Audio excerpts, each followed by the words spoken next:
All right, we have a '04 Toyota Tacoma. It's a 2.7 liter 4-cylinder. And just want to show you guys the idle air controller.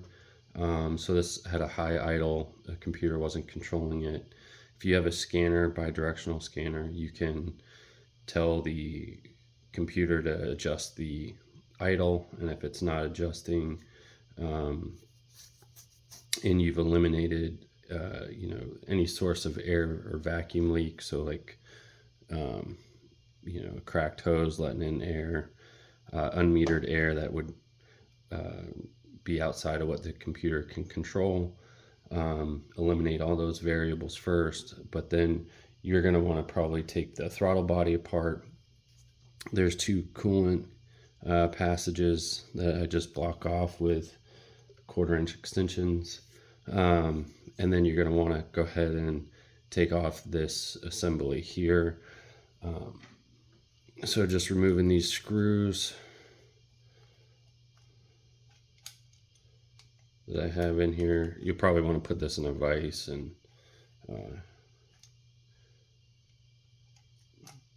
put some pressure, downward pressure on these bolts so that you don't strip them out.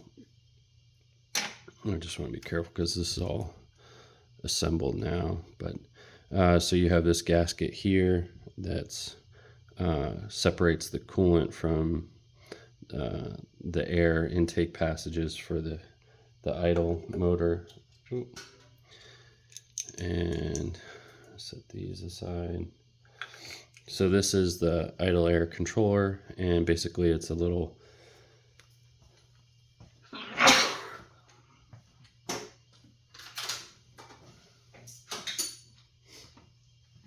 potentiometer here. I'm just getting this screw. So this is kind of this isn't quite a Torx. It's kind of like the rounded over 5-sided bit here. I don't know what they're called, but I have the tools for it.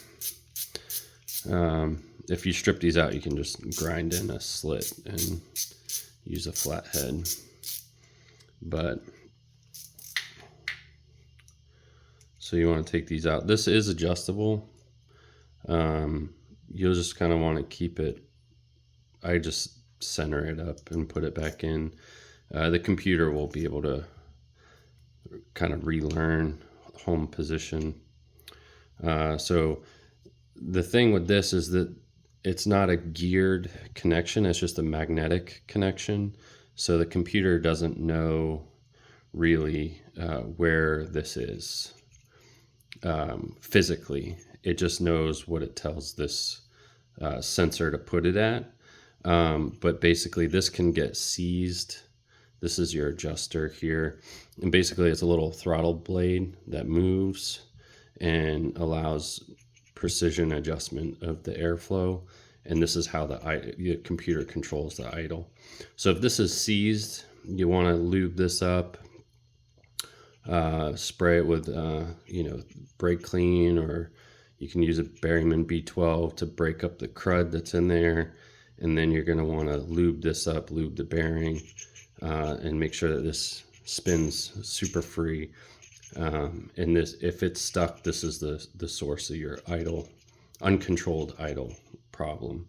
And then just putting this back together, you will see inside here that this there's a block off in the very bottom of it. It's tough to show on camera, but the block off is the limit, so that this can only go so far. So this blade needs to be upward, or you need to put the blade down and then assemble this like this. Otherwise it won't seat in position. So that's the way that goes back together.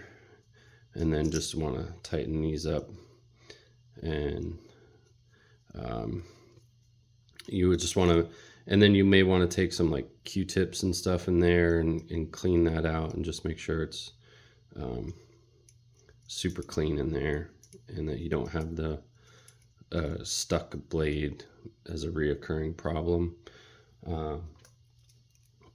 But that's pretty much how this idle is controlled, and when you're just putting this back together, you just want to, you can see the extremes of the motion. I just kind of set it back into the middle and tighten it down, and make sure you got your O-ring in there, otherwise you'll have a vacuum leak. But other than that, I hope that helps. Any questions, put them down in the comments and I'll reply back to them.